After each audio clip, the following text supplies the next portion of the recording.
ఇట్లా ఇట్లు యయాతికి దేవయాని ఇచ్చి పెళ్లి చేసి శుక్రుడు శర్మిష్ఠతో శరీర సంపర్కం పెట్టుకోవద్దు అని హల్లుణ్ణి హెచ్చరించి పంపించాడు.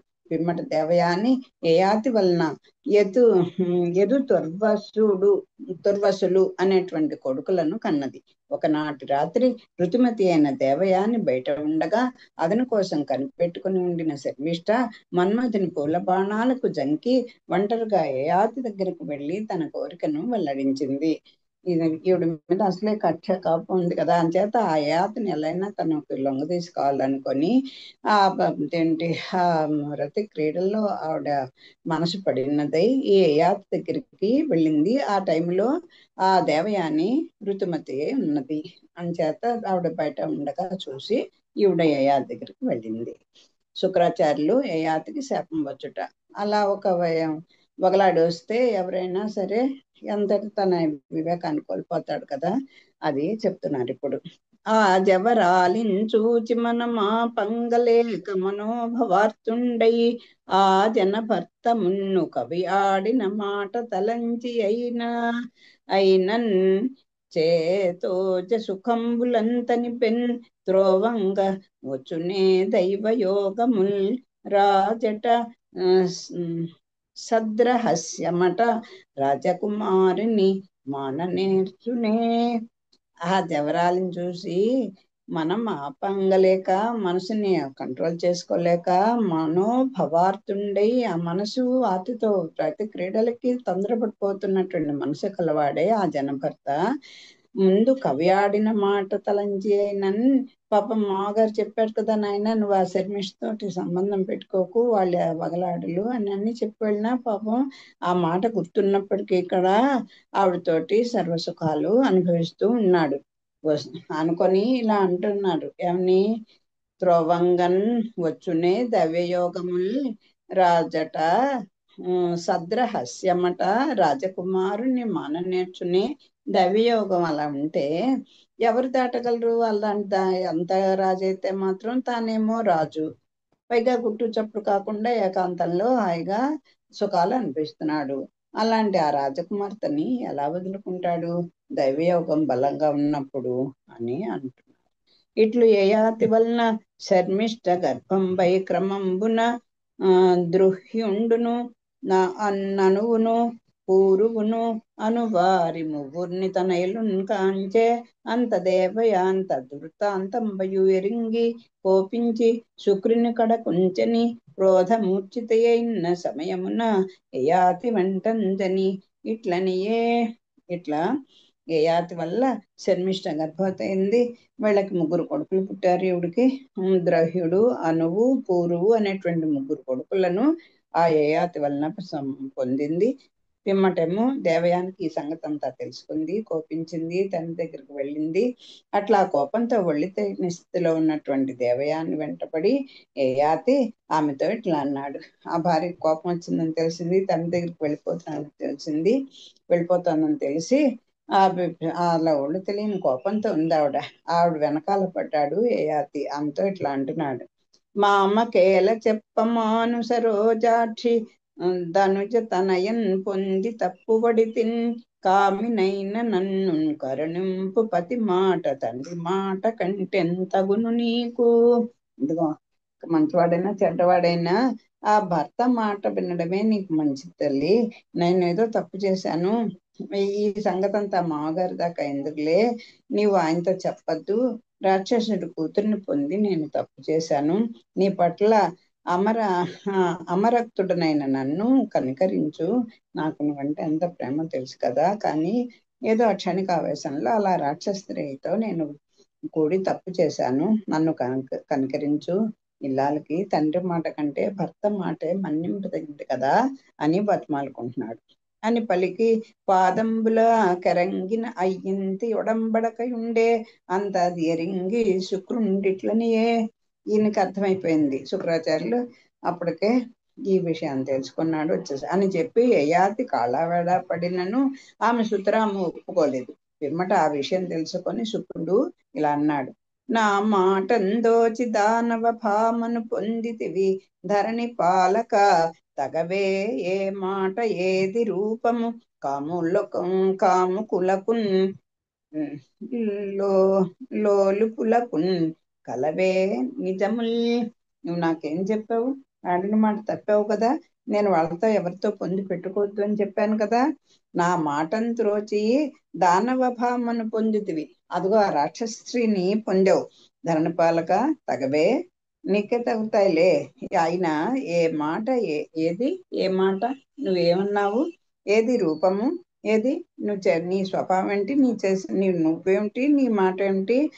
అయినా కాముకులకు లోలుపులకు కలవే నిజముల్. అవునులే, ఆ కాముకులైన వారికి ప్రలోభ చిత్తులకు సత్యనిష్ట ఎక్కడి నుంచి వస్తుందిలే. ఓ రాజా, నా మాట కాదని రాక్షసుని పొందవు. ఇది ధర్మమేనా? నేను చెప్పిందేమిటి, నువ్వు చేసిందేమిటి? కాముకులైన వారికి ప్రలోభ చిత్తులకు సత్యనిష్ట ఎక్కడిది అని శుక్రాచార్యుడు అని పలికి, నీవు వనిత జనహేయంబైన ముదిమిన్ పొందెదవని శపించిన ఏయాతి ఇట్లనియే. పాపం వెంటనే శాపం ఇచ్చేశాడు ఆయన శుక్రులు అల్లుడికి. అని పలికి, స్త్రీలు అసహించుకునే ముసలితనాన్ని నువ్వు పొందుగాక అని చెప్పించగా ఏయాతి ఇట్లా అన్నాడు, ఇక నువ్వు ఆ స్త్రీలను చూసి అంత కాముకుడు అయిపోయావు కనుక నీకు ఆ స్త్రీలందరూ కూడా అసహించుకున్నాడు. ముసలివాడిని ఎవరు కామిస్తారు? ఇహ అంచేత నీకు ముసలితనం వచ్చి పడుతుంది అని చెప్పించేశాడు. మామ నా పైన కోపము మామా నీ పుత్రియందు మానవు నాకు కామోపభోగ వాంఛలు ప్రేమన్ రమించి ముదిమిన్ పిదపన్ తాల్తున్. మామ వద్దు, నాపై కోపం వద్దు. నీ కూతురి పట్ల నాకు విషయవాంఛలు ఉడిగిపోలేదు. మరి కొంతకాలం ప్రేమతో రమించి తర్వాత ముసలితనాన్ని పొందుతాను. నాయన పోన్లే, నేను పరస్త్రీల కామంలో పడిపోయి ఉన్నాను, కానీ నీ కుమార్తె మీద నాకు కామవాంఛలు ఇంకా తీరలేదు నాయన. అంచేది నేను కొన్నాళ్ళ పాటు ఆవిడతో ఆ కామభోగాలన్నీ సౌఖ్యాలు అనుభవించి తర్వాత నేను ముసలితనాన్ని పొందుతాను అన్నాడు యయాతి. అని పలికి అనుజ్ఞ కొని దేవయాని తోడ్కొని పురమ్మున కుంచని పెద్ద కొడుకకు ఎదువునకు పిలిచి యయాతి ఇట్లనియే. ఈయనకు కూడా కొడుకులు పుట్టారు కదా, ఆయన్ని వాళ్ళలో పెద్దవాడిని పిలిచి నగరానికి వెళ్ళాడు. ఈ యయాతి శుక్రుని ఆజ్ఞ పొందాడు. దేవయాన్ని వెంట పెట్టుకుని వెళ్ళాడు. నగరానికి వెళ్ళి పెద్ద కొడుకు అయినటువంటి యదువుని పిలిచి ఇట్లా చెప్పినాడు, నీ తల్లిన్ కనినట్టి శుక్రు వలనన్నేడి జరం పొంది తిన్. నా తండ్రి యదునామధేయ తనయా నా వృద్ధ తందాల్పవే. నీ తారుణ్యము నాకు నిమ్ము తనివో నిండారన్ కొన్నేండ్లు నే జేతో జాత సుఖంబులం తిరిగెదన్ శృంగారి నై పుత్రకా. ఆ కామ వాంఛలు, ఈ విషయ వాంఛలకు లోన్ అయిపోయినటువంటి వాని యొక్క స్థితి ఎలా ఉంటుందో చూడండి. వెళ్ళాడు, చెప్తున్నాడు అది కొడుకుతోటి, యదువుతో చెప్తున్నాడు, యదు మహారాజుతో. ఆయనే కదా వారసుడు. యదునామధేయుడైనటువంటి ఓ బిడ్డ, నీ తల్లి కన్నా శుక్రుని వల్ల నేను ముసలితనాన్ని పొందాను. అంతే నీ నాచి నా ముసలితనాన్ని నీవు ధరింపవా? మరి కొన్నాళ్ళ పాటు నేను తనివి తీరేటట్లుగా శృంగారంలో మునిగి మన్మథ సౌఖ్యాలను అనుభవిస్తూ తిరగాలని ఉంది అని యయాతి తన పెద్ద కొడుకైనటువంటి యదు మహారాజుని అడుగుతున్నాడు. అన్న తండ్రికి యదువిట్లనే అనగా విని తండ్రితో యదువిట్లా అంటున్నాడు, కాంతాహేయము దుర్వికారము దురాకండూతి మిశ్రంబు వృచ్చింతామూలము పీన సాన్వితము ప్రస్వేద వ్రణాకంపన శాంతి స్ఫోటక యుక్తము యుక్తమీ ముదిమి వాంఛల్ దాల్చి నానా సుఖోపాంతం పైన వయో నిధామిది అయ్యా తేర ఈ వచ్చునే. ఇలా చెప్తున్నాడు, బుద్ధి చెప్తున్నాడు ఆయనకి. తండ్రి స్త్రీలు అసహించుకునేది కాంతాహేయము, స్త్రీలు అసహించుకునేది దుర్వికారము, దుర్వికారము అంటే అందరూ కూడా స్త్రీలు చాలా అసహించుకునేటువంటి శరీరము. దురాకండూతి మిశ్రంబు, ఎక్కువ కండూతితో కూడింది. అంటే ఎంత అనుభవించిన కండూతి అంటే దురద, అది ఎప్పటికీ ఇంకా అలా పుడుతూనే ఉంటుంది. ఒక కోరిక తీరేసరికి కోరిక, ఒక అనుభవం తీరేసరికి అనుభవం, అలాగ దాంతో కండుతో కూడినది. మిశ్రమము దాంతో కూడి ఉంటుంది. ఉచ్చింతామూలము పీన సాన్వితము, మిక్కిలి వికారమైనది. తర్వాత హృదయ చింతామూలము, వృచింతామూలము, హృదయ చింతనకు మూలమైనది. ఇంకా దాని నుంచి ఇంకా ఏమొస్తాయి? పీనసాన్వితము, ప్రస్వేద వ్రణాకంపనము, అందేంటి రొంప, చెమట, కురుపులు, ఇవన్నీ కూడా అదే. ఇంకా అదే ప్రపంచం ఈ కామభోగాల్లో తేలుతూ ఉంటే దానివల్ల ఏమవుతుంది? కొన్నాళ్ళకి రొంప, చెమట, అదేంటి కురుపులు, కంపం, అలసట, ప్రస్వేద, వ్రణ, కంపన, శ్రాంతి, స్ఫోటక యుక్తము ఈ ముదిమి. ఇదిగో ఇలా ఉంటుంది. ఏది? ముసలితనం. ఏమంటున్నాడు? రొంప, చెమట, కురుపులు, కంపం, అలసట, బొబ్బ రోగాలతో కూడినదైన ముసలితనాన్ని ఎవరైనా కోరి తెచ్చుకుంటారా అని అడుగుతున్నాడు. నానా సుఖోపాంతం పైన వయోనిధానమిది. అయ్యా తేర ఈ వచ్చునే, ఎవరైనా రోగాలతో కూడినది అయినటువంటి ముసలితనాన్ని ఎవరైనా కోరి తెచ్చుకుంటారా? అనేక సుఖాలకు అనుకూలమైన యవ్వనాన్ని తేరగా జారవిడ్చుకుంటారా అని యదు అంటున్నాడు. నాయన నువ్వు చెప్పేసావు రైటే, ముసలితనాన్ని తీసుకోమని. ఆ ముసలితనం ఇది ఎలా ఉంటుంది? ఇదిగో పెద్దవాళ్ళు అయిన తర్వాత ఆడవాళ్ళు మగవాళ్ళనైనా, మగవాళ్ళు ఆడవాళ్ళనైనా ఇదిగో ఇలా అసహించుకుంటారు. బాబు నాయన దూరంగా ఉండు అని చెప్తారు పరస్పరం అని. ఎదుండు వడంబడకున్న యయాతి దుర్వసు దృహ్యాదులను అడిగి వారును ఎదువు పలికినట్లు పలికిన కడగట్టు కుమారుండైన పూరువున కిట్లనియే. ఈయన 4 కొడుకులు కదా. పెద్దవాడు ఇలా చెప్పేశాడు ఎదు. రెండోవాడు తండ్రి తుర్వుడు, తర్వాత దృహ్యాదులు, వీళ్ళందరినీ కూడా అడిగాడు పాపం. అడిగి ఆఖరి కొడుకైనటువంటి పూరువు అనే వాడి దగ్గరికి వెళ్ళాడు. అని పలికి ఎదు ఒప్పుకోకపోతే యయాతి, తుర్వసుడు, దృహ్యుడు మొదలైన కొడుకులను అడిగాడు. వాళ్ళు ఎదుగు చెప్పినట్టే చెప్పారు. అప్పుడు యయాతి కడగట్టు కొడుకైన పూరువుతో ఇట్లా అన్నాడు. ఆఖరి కొడుకు దగ్గరికి వెళ్ళాడు. పిన్నవు గాని నీవు కడున్ పెద్దవు బుద్ధులయందు రమ్ము, నాయన్న మదాజ్ఞ దాటవు గదన్న వినీతుడవన్న, నీవు నీ అన్నలు చెప్పినట్లు పరిహారం చెప్పకుమన్న, నా జరన్ మన్నన దాల్చి ఈ తరుణి మన్ పొనగూర్పము నాకు పుత్రకా. ఇలా ప్రాధాయపడిపోతున్నాడు ఆఖరి కొడుకుతో. పిన్నవు గాని నువ్వు కడు పెద్దవు, బుద్ధులయందు రమ్ము. నువ్వు వయసులో చాలా చిన్నవాడివి, కానీ బుద్ధిలో మాత్రం అందరికన్నా పెద్దవాడివి.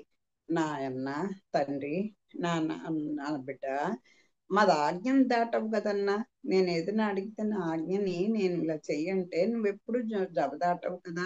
వినూతుడవన్నా, నీవు అణకు కలవాడివి, చాలా వద్దిక కలిగివాడివి, వినయం కలివాడివి కదా. అన్నలు చెప్పినట్లు పరిహారం చెప్పకమన్నా, ఇదిగో మీ అన్నల్లాగా నా మాట నువ్వు కూడా తోసిపుచ్చవద్దయ్యా అని చెప్పి, నా జరన్ మన్ననం దాల్చి, ఇదిగో నా జర అంటే ముసలితనం, నా ముసలితనాన్ని నువ్వు పొంది తరుణిమన్ పొనగూర్పము నాకు పుత్రక.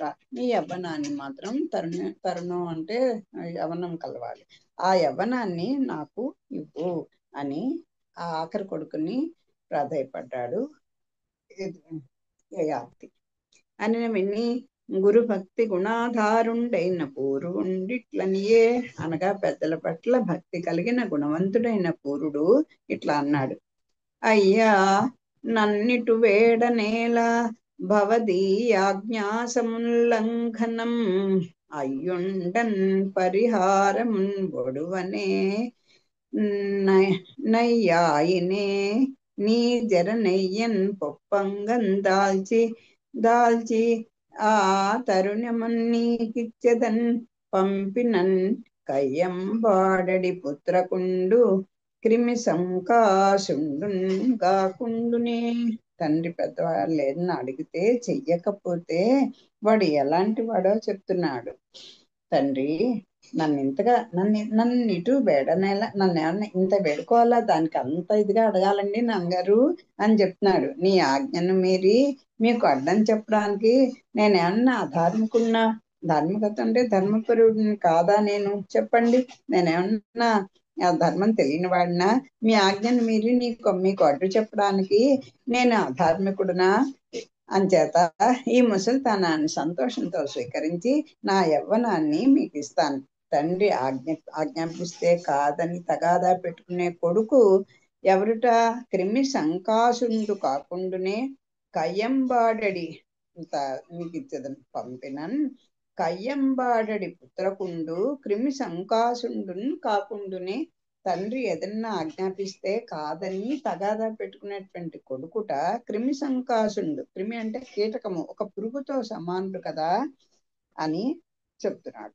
అదినుగాక ముని వృత్తిడయ్యనేటికి జన పాలక సుగతిన్ కోరు సత్పురుషులకు తనున్ గన్న తండ్రి చెప్పిన పని చేసిన సుగతి కొంగు పసిడియ కాదే. అది కాక మహారాజా, సద్గతిని కోరే మంచివాడు మునివృత్తిని అవలంబించి శ్రమపడ్డం ఎందుకు? తనకు జన్మ ఇచ్చిన తండ్రి చెప్పిన పని చేస్తే వానికి సద్గతి కొంగు భారమే కదా. ఇదిగో ఒక సద్గతిని అంటే మంచి పదం అంటే చోటి స్థానాన్ని పొందేటువంటి వాడు ఇవన్నీ వదిలిపెట్టేసుకుని జంజాటాలని వదిలిపెట్టుకొని మునివృత్తి అవలంబించి అంత శ్రమ పడిపోవడం ఎందుకు?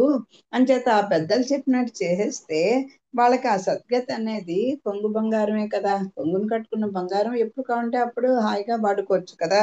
అంచేత ఆ పరమ పదము, ఆ చక్కని సద్గతి పెద్దల మాట విన్నప్పుడు వచ్చేస్తుంది కదా. అంచేత మీరు చెప్పినట్టే చేస్తాను. పనుపొక చేయుదురధికులు పనిచిన మధ్యములు పొందు పరతురు తండ్రుల్ పని చెప్పి కోరి పనిచిన అనిశము మారాడు పుత్రులు అధములు తండ్రి. తన పెద్దవాళ్ళ యొక్క మాటల్ని పట్టించుకునే వాళ్ళు 3 రకాలుగా ఉంటారు కదా అని చెప్తున్నారు. తండ్రి ఉత్తములు తండ్రుల ఇంగితం తెలుసుకొని చెప్పకనే చేస్తారు. మధ్యములు చెప్పిన తర్వాత పనులు చేస్తారు. తండ్రులు ఆజ్ఞాపించినా చేయకుండా ఎప్పుడు ఏదో ఒకటి అడ్డు చెప్పే కొడుకులు అధములు. 3 రకాలుగా ఈ పిల్లల్ని చెప్తున్నాడు. ఈ ఆఖరి కొడుకైనటువంటి ఎదు కాదు పూర్వుడు, ఆఖరి కొడుకు పూర్వుడు కదా, యయాతి యొక్క ఆఖరి కొడుకు. ఇలా చెప్తున్నాడు తండ్రితోటి అని.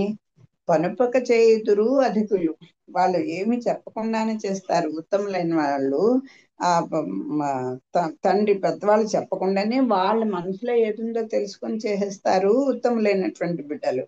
ఇక మా పెద్దలు చెప్పిన తర్వాత వాళ్ళు ఏది చెప్తే అది చేస్తారు మధ్యములు. ఇక తండ్రి ఆజ్ఞాపించినా కూడా చేయకుండా ఏదో ఒకటి దాటవేస్తూ ఏదో ఒకటి అడ్డు చెప్పుకుంటూ చేసి చేయనట్టుగా అలా తప్పించుకుంటూ ఉంటారే వాళ్ళు అధములు. వింటారు చేయరు, అలాంటి వాళ్ళు అధములు. ఆజ్ఞాపించిన వాళ్ళు ఎప్పుడు ఏదో ఒకటి అడ్డు చెప్తుంటారు. అలా చేసి తప్పించుకునే వాళ్ళు అధములు అని చెప్తున్నాడు. ఈయన ఉత్తమ స్థానంలో ఉన్నటువంటి వాడు కదా, అందుకు ఇలా చెప్తున్నాడు అని పలికి పూరుండు ముదిమి చేకొని తన లేత ప్రాయంబు యయాతికిచ్చే అయ్యయాతియున్ తరుణుండయి. అప్పుడు వెంటనే ఈ పూరుండు ముదిమి అంటే ముసలితనాన్ని తను తీసుకున్నాడు. తన లేత ప్రాయాన్ని, ఆ యవ్వనాన్నంతా కూడా ఆ తండ్రి అయినటువంటి యయాతికి ఇచ్చేశాడు. ఆ యయాతి ఆ దేవయానితో కలిసి ఆ తండ్రికి ఇచ్చాడు. ఆ యయాతి ఆ తరుణుండి వెళ్ళిపోయాడు. ఏడుందీవులు నేడు వాడలవ్వ సర్వేలా తలన్ బెల్లన్ పెన్ వీడై లోనుగ నేలుచున్ ప్రజలనన్వేషించి రక్షింపుచున్ తోడన్ భార్గవి రా మనోజ సుఖ సంతోషంబులన్ తేలుచున్ క్రీడించెన్ నియతేంద్రియుండగుచునా క్రీడా విశేషంబులన్. అయతి ఈ విధంగా యువకుడైపోయాడు. 7 ద్వీపాలని కూడా 7 వాడల్లాగా ఆయనకి అవలీలగా హాయిగా సమస్త భూమండలాన్ని గొప్ప పట్టణంగా చేసుకొని హాయిగా ప్రజల బాగోగులను పరిశీలించాడు, కాపాడుతున్నాడు, హాయిగా రాజ్యపాలన చేస్తున్నాడు. దేవయాని తోడు నీడై అనుసరించగా ఆవిడ కూడా ఆ భర్తకి అనుకూలవతి అయి చక్కగా సంచరించగా ఇంద్రియ లోలుడై మన్మథుడి పాల్లో ఓల్లాడుతూ క్రీడించాడు. మర్మంబులు అతి సాధ్వీ ధర్మంబుల దేవయాని తన ప్రాణేశున్ మర్మముల మనోవక్తను కర్మంబుల నుండు లేక కడు మెప్పించెన్. ఆవిడ కూడా మంచి మహాపతివ్రత కనుక ఆ దేవయాని గుట్టుమట్టులతో పతివ్రత ధర్మాలతో ఏమన్నా అతనికి ఉన్నటువంటి లోపాలు బయటపెట్టకుండా ఆయన యొక్క బలాల్ని ప్రజలు తెలిసేట్టుగా చేస్తూ గుట్టుమట్టులతో పతివ్రత ధర్మాలతో ప్రియాలతో మనోవాకాయ కర్మలలో వ్యతిక్రమం లేక అంటే రుజుత్వంగా మనసు మాట పని కూడా ఒకే రకంగా ఉంటూ ఆ భర్తని సేవించుకుంటూ చాలా గొప్పగా ఆయన్ని మెప్పించి ఉన్నదట ఆ దేవయాన్ని. ఆకాశంబున మేఘ బృందముగనం వై సన్నమై దీర్ఘమై ఏకం వై బహురూపమై అణంగు అట్లే దేవు గర్భంబులోన్ లోక శ్రేణి జనించుచున్మలంగుచున్ లోపించు ఆ దేవు శ్రీకాంతున్ హరిన్ గూర్చి యాగములు చేసే నా హుషుండిమ్ములన్. అప్పుడు ఆకాశంలో మేఘ పంక్తులు దట్టమై సన్నమై పొడవై ఒకటై అనేక రూపాలను పొంది అణిగిపోవునట్లు ఏ పరమ పురుషుని గర్భంలో లోక సమూహం పుట్టుతూ ప్రవర్తిల్లుతూ నశిస్తూ ఉంటుందో ఆ దేవదేవుడైన ఆ శ్రీహరిని కూర్చి యయాతి ప్రీతితో యాగాలను చేశాడు. అన్నీ కూడా అంటే ఈ ప్రకృతిలో వచ్చేటువంటి మార్పులకు కానీ కాలానికి కానీ అన్నిటినీ కూడా అన్ని అణిగిపోయి ఒకే సమూహంగా పుట్టేట్టుగాను ప్రవర్తిల్లేట్టుగాను అదే లయమైపోయేటట్టుగా చేసేటువంటి మూలకారకుడు ఎవడో ఆ శ్రీహరిని కూర్చి యయాతి చాలా ప్రీతితో యాగాలని చేశాడు. చెలికాండన్ గురులన్ రథముల భట శ్రేణింతురంగంబులన్ కలలోన్ గన్న ధనాళితో సమమూలంబుగాన్ చూచుచున్ భార్యతోన్ పలువేలేండ్లు మనోజ భోగలహరి పర్యాప్తుండై తేలియున్ పలు దృష్టన్ కడగా నకెంతయు మహాబంధంబులన్ చుట్టుచున్. అంటే ఈ విషయవాంఛలు ఈ జీవుని ఎలా కట్టి పడేస్తాయో చూడండి. ఇంకా యయాతి చెలికాండన్ గురులన్ రథముల భట శ్రేణిన్ తురంగంబులన్ కలలో కన్న ధనాళితో సమూలంబుగాన్ చూచుచు. ఇంకా యయాతి ఆప్తులను చతురంగ బలాలను పట్టించుకోక పెక్కు వేల సంవత్సరాలు భార్యతో కలిసి మన్మథ భోగాలనే తరంగాలలో తేలియాడుచు భార్యతో పలువేలేండ్లు మనోజ భోగ లహరి పర్యాప్తుండై తేలియున్. లహరి అంటే ఏంటంటే కెరటాలు, అలాగా తరంగాలు. ఆ తరంగాలలో మన్మథ భోగాలనేటువంటి తరంగాలలో తేలియాడుతూ పలు తృష్ణన్ ఇంకా తృష్ణ అంటే ఏంటి కోరిక, ఇంకా తీరినటువంటి నిక్కుటమైనటువంటి తృష్ణన్ కడన్గానకెంతయు ఈ లౌకిక బంధాలకు చిక్కిపోయి కడగానక ఇంకా అదేమిటి అనేది తెలియకుండా అయిపోతున్నాడు ఆయన. అలా సౌఖ్యాలలో మునిగి తేలుతున్నాడు. దీనికి అంతం ఎక్కడ అనేది తెలియనట్టుగా ఉన్నాడు. ఒక్క దినంబున ఆత్మ జ్ఞానంబునం చేసి కాంతా నిమిత్తంబున మోసపోవుట ఎరింగి యయాతి అతి విషాదంబునుంది దేవయానికి ఇట్లనియే. అలా ఏదైనా సరే అతి కూడా ఎప్పుడు కూడా విషమిస్తుంది కదా. అలా భోగాలు అనిపించాక చిచ్చి ఏమిటి ఒక్క స్త్రీకి ఇలా నేను లోలుడైపోయి ఇలా ఉన్నానా, ఎందుకు ఈ జీవితాన్ని ఒక్కసారి ఆయనకి విరక్తి కలిగింది. ఒకరోజు ఆత్మజ్ఞానం కలిగినందువల్ల స్త్రీ నిమిత్తంగా తాను మోసపోవటం తెలుసుకొని యయాతి మిక్కిలి దుఃఖాన్ని పొంది దేవయానితో ఇట్లా అన్నాడు, ఇలా పలుకున్నాడు. యయాతి దేవయానికి ఆ అస్తోపాఖ్యానమనడి వ్యాజంబున స్వవృత్తాంతంబు తెలుపుట. అస్తోపాఖ్యానము అనేటువంటి ఒక వ్యాజము అంటే ఒక మిషగా, ఒక దాన్ని ఏదో ఒక వృత్తాంతం చెప్తూ స్వవృత్తాంతము తెలుపుట. నాలాగే ఒక ఆయన ఇలాగే అయిపోయాడు అంటూ ఒక ఉపాఖ్యానాన్ని చెప్తున్నాడు యయాతి దేవయానికి. మన చారిత్రము వంటిది విను ఇతిహాసంబు గలదు వృద్ధ జనములన్ మునులును మెత్తురు నీవును మనమున అంగీకరింపు మంజులవాణి. ఓ మధుర భాషిని, ఈ ఇతిహాసం ఒక ఇతిహాసం ఉంది, అది మన చరిత్ర వంటిదే, విను. ఇదిగో మన వేరే చరిత్ర ఏం కొత్త కథ ఏం కాదులే, మన కథే అది, మనలాంటి కథే అనుభవించిన వాళ్ళు ఉన్నారు, వాళ్ళ గురించి ఇది ఉంది. పెద్దలు మునులు అందరూ కూడా దాన్ని మెచ్చుకుంటూ ఉంటారు, నీవు కూడా మనస్ఫూర్తిగా అంగీకరించు, నేను చెప్తాను విను అని చెప్తున్నాడు. అజమొకండడవిలో నరుకుచుంతాన్ కర్మ ఫలమున నూతి లోపలికి జారి లోంగెడిచాగి నవలోకించి కామి అయి కొమ్మున ధరిన్ కొంత కూలందోచి వెడలింప అచ్చాగి విపుని కాన్ కోరిన అగుగాకయని తాను అదియుంతిరుగా ఎన్ని ఏనియుంతన్ను నెంత కామించిన అన్నిటికి నిభర్తయిత నచ్చి వానినే పృథురతులకు వశలంజేసి సొదిరిన్ క్రీడించి చొక్కి కాముడనియడు దుస్సహాగ్రహము కథనన్ చితమే మరి మత్తిల్లి చెల్ల జిక్కే. సేమ్ ఇదే మన కథే చెప్తున్నాను చూడు. ఒక అజగము అంటే ఏమిటి, ఒక మేకపోతు, ఒక అజం ఒక అడవిలో నరుగుచు తాన్ కర్మ ఫలమున నూతి లోపలికి జారి, ఒక మేకపోతు ఒక అడవిలో తిరుగుతూ కర్మవశాత్తుగా నూతిలో పడి దుఃఖించే నూతిలో పడి దుఃఖించే ఒక ఆడు మేకను చూసి కామించింది. ఆ జారిపోయి లోంగెడి చాగి ఆలోకించి కామి అయి, అలాగా ఆడమేకని తిరుగుతూ కర్మవశాతన్న ఒక మేకపోతు అడవిలో తిరుగుతుంది. కర్మవశాత్తు నూతిలో పడి దుఃఖించేటువంటి ఒక ఆడమేక ఆ నూతిలో పడిపోయింది. దాన్ని చూసింది ఈ మగపోతు. అదే కదా, ఈవిడ కూడా వ్యవస్థగా నూతిలో పడిపోయింది.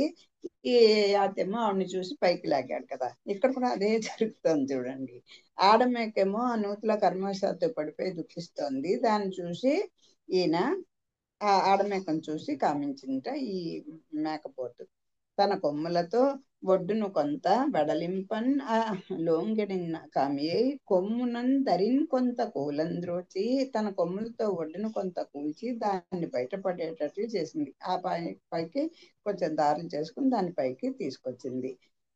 వెడలింప అస్యాగి విభునింగాన్ కోరిన అగుగాక అని తాను అదిను తిరుగా. సరే, ఆడమేక తన పైకి వచ్చేసింది, వచ్చి తన భర్తగా కోరగా అది తాను జత కట్టి తిరుగుతూ ఉన్నాయట. అప్పుడు ఈ ఆడమేక మగమేక హాయిగా తిరుగుతూ ఉంటే ఎన్ని ఏనియున్ తన్ను నెంత కామించినా అన్నింటికి భర్త అయి తను చూచి కామించినటువంటి పెంటి మేక అన్నిటితోనూ ఆ మేకపోతూ జత కట్టింట. తను చూసి కామించింది పెంటి మేక, అన్నిటితోనూ ఆ మేకపోతూ జత కట్టింది. మిగతా ఆడమేకలు ఉంటాయి కదా, వాటితో కూడా జత కట్టింది. అన్ని వేళలా వాటిని రతి పరవశులను చేసి క్రీడించడంతో మన్మధుడనే పెనుభూతం వల్ల మేకపోతు చిత్తం ఏమరుపాటు చెంది మత్తిల్లింది. అలా ఈ మన్మథానాలకు వశుడైపోయినటువంటి వివసైపోయినటువంటి ఆ మేకపోతు ఆ మనసు అంతా కూడా ఏమరుపాటు చెంది మత్తెక్కి ఉంది. అదే వానిన్ ఏ ప్రొద్దు రతులకు వసలం చేసి సొదిరి క్రీడించి క్రీడించి చొక్కి చొక్కి కాముండనేడు దుస్సహ గ్రహమున కథనన్. ఒక కాముకుడైనటువంటి అంటే ఒక మన్మధుని యొక్క రతి క్రీడలకు ఆయన యొక్క సంకల్పాలకు బలైపోయినటువంటి ఈ ఈ మేకపోతు చిత్తమును ఏమరి మనసుని ఎమరపాటుతోటి మత్తిల్లింది. వెడ వింటి వాని చుగురాకడిదపు వేటునకు లొంగి అతి మోహితుండై విడవక సతులందగిలెడు జడునకు ఎక్కడవి బుద్ధి చాతుర్యములు. ఇలాగా ఆ కామమోహితుడై ఉండి మన్మథ క్రీడల్లో స్త్రీలను పొందేటువంటి ఎవరికి ఒక జడు అంటే ఎవడు మూర్ఖుడు. ఆ మూర్ఖుడికి ఎక్కడవి బుద్ధి చాతుర్యములు. అప్పుడు ఆ మగళ పాడుతున్నా తెలిసింది. వివేకం వస్తేనే కదా అది మంచి చెడు అనేది తెలియదు. అంచేత మన్మథుని చిగురాకు కత్తి దెబ్బలకు లోనై మిక్కిలి మోహంతో ఎడతగని మన్మథ క్రీడల్లో స్త్రీలను పొందుకోరే మూర్ఖుడికి బుద్ధి చాతుర్యాలు ఎలా ఉంటాయి అని అలా అయిపోయింది. మనలాగే వాడికి కూడా అంత అచ్చాగంబు తన పెదపన్ దగిలిన చాగిన వహంబులో మగళ పాడు అమ్మా మగళ పాడుతున్నా. స్వస్తి ప్రజాభ్య పరిపాలయంతాం న్యాయేన మార్గేణ మహిమహీషాః గోబ్రాహ్మణేభ్యः శృణ్మస్తు నిత్యం లోకాः సమస్తాः సుఖినో భవంతు. మంగళం కోసలేంద్రాయ మహిమహీషాయ చక్రవర్తి